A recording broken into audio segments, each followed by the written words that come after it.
नमस्कार, मी सुषमा चामे. माझ्या चॅनलमध्ये तुमचं सगळ्यांचं मनापासून स्वागत आहे.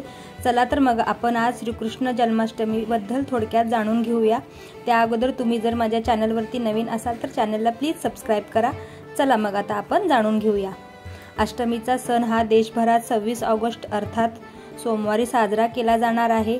यंदा अष्टमीला अत्यंत शुभ योग तयार झालेला असून जयंती योगाचा शुभ संयोग आहे. त्यामुळे यंदाची जन्माष्टमी खास असणार आहे आणि शुभ मुहूर्तावर भक्तांनी भगवान श्रीकृष्णाची पूजा केल्यास त्याची खास कृपादृष्टी भक्तांवर होणार आहे. चला तर मग अष्टमीच्या दिवशी पूजा करण्याचा शुभ मुहूर्त आणि योग कसा आहे तो आता आपण थोडक्यात जाणून घेऊया. जन्माष्टमी श्रावण महिन्यामधील श्रीकृष्ण पक्षातील अष्टमी तिथीला साजरी केली जाते. देशभर आनंद आणि उत्साहाचे वातावरण असते. अष्टमीच्या दिवशी भगवान विष्णूच्या 8व्या अवताराचा अर्थात भगवान श्रीकृष्ण यांचा जन्म झाला होता. दरवर्षी अष्टमीचा सण उत्साहात साजरा केला जातो. यावेळी अष्टमीला अत्यंत शुभ योग जुळून आला आहे. जसे योग भगवान श्रीकृष्ण यांच्या जन्माच्या वेळेस तयार झाले होते अगदी तसेच योग आहेत. 26 ऑगस्ट सोमवारी जन्माष्टमी साजरी होते. या वर्षी तयार झालेल्या शुभ योगात व्रत केले तर भक्तांना भरघोष यश आणि सुख समाधान मिळेल असे सांगण्यात आले आहे. तर अष्टमीला अत्यंत शुभ योग तयार झाले आहेत.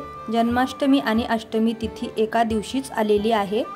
त्यामुळे भगवान श्रीकृष्णाच्या उपासनेने सर्वांना भरभरून आशीर्वाद मिळणार आहे. पंचांगानुसार 26 तारखेला सोमवारी अष्टमी तिथी सकाळी 3:40 सुरू होईल आणि 26 तारखेला 2:20 समाप्त होईल.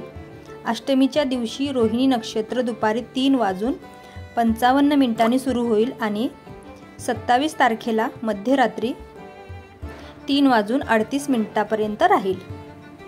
या दिवशी चंद्रमा वृषभ राशीत असेल असा तो भगवान श्रीकृष्णाच्या जन्माच्या वेळी होता. त्या रात्री अष्टमी तिथी मध्यकालीन असून त्याच दिवशी अष्टमी सण साजरा केला जातो. या दिवशी रोहिणी नक्षत्र आणि चंद्रमा वृषभ राशीत असणे अत्यंत फलदायी मानले जाते. अष्टमीला सोमवारी किंवा बुधवारी असणे म्हणजे दुर्लभ संयोग निर्माण झालेला आहे. बुधवार आणि सोमवारच्या दिवशी जन्माष्टमी आल्यास जयंती योगाचा शुभ संयोग तयार होतो, ज्याला जयंती योग असेही म्हणले जाते आहे. प्रत्यक्षात भगवान श्रीकृष्णाचा जन्म बुधवारच्या दिवशी झाला होता. त्यानंतर 6 दिवसांनी म्हणजेच सोमवारच्या दिवशी भगवान श्रीकृष्णाचे बारसे अर्थात नामकरण विधी झाला होता. त्यामुळे अष्टमीचा दिवस सोमवार किंवा बुधवार असा येणे अत्यंत शुभ मानले जाते. जन्माष्टमीच्या दिवशी तुम्ही कोणत्याही वेळी पूजा करू शकता, पण या दिवशी पूजा करण्यासाठी 3 अत्यंत मुहूर्त आहेत. यावेळी तुम्ही पूजा करू शकता. तर श्रीकृष्णाचा जन्म लहान मोठा थोरांपासून सगळ्यांनाच माहिती आहे. तर आपण लहानपणापासून टीव्हीवर किंवा धारावाहिक आपण सगळ्यांनीच बघितला आहे. तर लहान 3 वर्षाच्या मुलापासून ते वृद्ध वयापर्यंत सगळ्यांनाच माहिती आहे श्रीकृष्णाच्या जन्माबद्दल. तर ज्यांच्याकडे जशी पद्धत असेल तशी त्या पद्धतीने ते पूजा करतात. श्रीकृष्णाचा जन्म म्हणजे रात्री 12 वाजता 12:01 आपण पूजा करायला सुरुवात करायची. म्हणजे तुम्ही जशी पूजा करता, जशी तुम्ही भावना ठेवता त्याप्रमाणे. तर 12:01 झाल्याच्या नंतर आपण पंचामृत बनवून घेतलेलं असतं. तर भगवान श्रीकृष्णांना पंचामृताने स्नान करून घ्यायचं. त्यांना स्वच्छ वस्त्र वगैरे घालून त्यांना पाटावर किंवा त्यांच्या आसनावर विराजमान करायचं. नंतर त्यांच्या आजूबाजूला श्रीकृष्णाला 56 भोग मानले आवडतात. तर आपण 56 काही नाही, पण जेवढे आपल्याला बनवता येतील तेवढे बनवून आपण श्रीकृष्णाची पूजा करू शकतो. तर संध्याकाळी 12च्या नंतर ही पूजा करण्याचा योग आहे. तर आपण संध्याकाळी सगळी आवराआवर करून घ्यायची, म्हणजे आपल्याला 12च्या नंतर लवकरात लवकर पूजा करायला भेटेल. नंतर 12:01 झाल्याच्या नंतर आपण पूजेस सुरुवात करायची. तर अर्थात पंचामृताने स्नान वगैरे घालून झाल्यावर पाटावर विराजमान करून फूल, बेल, दुर्वा, अगरबत्ती, जशी आरती त्या पद्धतीने पूजा सर्व मांडून घ्यायची. श्रीकृष्णाला पाळण्यात पाठावर जसं आपल्याला जमेल तसं त्यांना विराजमान झाल्याच्या नंतर फळं, दिवा, फूल हे सगळ्यांनाच माहिती आहे. आणि मेन म्हणजे त्यांचा नैवेद्य सुंटवडा. कोणी सुंटवडा म्हणतं, कोणी सुंटवडा, जसं ज्यांच्याकडे पद्धत असेल तशी. तर त्या पद्धतीने त्यांना सुंटवडा करून दिवा बत्ती सगळं प्रज्वलित करून घ्यायचं. नंतर श्रीकृष्णाला पाळण्यात घालून पाळणा म्हणू शकतो किंवा आरती, जसं आपल्याकडे पद्धत असेल तशी अशी श्रीकृष्णाची पूजा आपण घरच्या घरी करू शकतो. कोणी मंदिरात करतं, कोणी घरी करतं.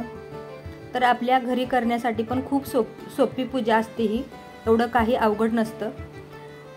तर श्रीकृष्णाचं स्नान वगैरे झाल्याच्या नंतर त्यांना विराजमान करून आरती वगैरे, फूल, दिवा, अगरबत्ती सगळं करून घ्यायचं. मग 2 पाळणे म्हणायचे. नंतर आरती करायची, सगळ्यांनी प्रसाद खायचा सुंटवड्याचा आणि श्रीकृष्ण जन्मोत्सवाचा सण हा साजरा करायचा. तर श्रीकृष्णाच्या जन्माची माहिती तुम्हाला थोडक्यात मी सांगितली. तुम्ही वेगळी करत असाल आणि जसं जमेल तसं त्यांच्याकडे जशी पद्धत असेल तशी, तर आम्ही असं सगळं वस्त्रमाळ, दूध, पंचामृत, आरती, सुंटवडा, फुलं, धूप, अगरबत्ती जेवढं होईल तेवढं एकत्र करून घ्यायचं. पाणी, तूप, तेल, दिवा, निरांजन, वस्त्र सगळं करून झाल्याच्या नंतर पान, विडा आणि श्रीकृष्णाला आवडणारे 56 भोग असं हे श्रीकृष्ण जन्माष्टमीचा नैवेद्य, प्रसाद, तिथी आणि शुभ मुहूर्त हे तुम्हाला मी थोडक्यात जसं करतात त्याबद्दल थोडक्यात सांगितलं. तुम्ही कुठल्या वेगळ्या पद्धतीने करता का? तर आता सगळे लहान मुलांना नटवतात, मस्त संध्याकाळी सगळे तयार होतात आणि छान व्यवस्थित पूजा घरच्या घरी करतात. तसंच मी तुम्हाला थोडक्यात सांगितलं आहे. तुम्ही कुठल्या वेगळ्या पद्धतीने करता का? तर मला कमेंट करून सांगू शकता. तर ह्या वर्षी खूपच शुभ मुहूर्त आला आहे. तर ह्या शुभ मुहूर्तावर श्रीकृष्ण जन्माष्टमी सगळ्यांनी आनंदात साजरी करूया. तर मी थोडक्यात जशी मला माहिती होती त्याबद्दल मी तुम्हाला थोडक्यात माहिती सांगितली आहे. तर मी सांगितलेली माहिती आणि पूजाविधी तुम्हाला आवडली का? आवडली असेल तर लाईक करा, शेअर करा, सबस्क्राईब करा. भेटूया अशाच पुढच्या व्हिडिओमध्ये. धन्यवाद. जन्माष्टमीच्या सगळ्यांना हार्दिक हार्दिक शुभेच्छा.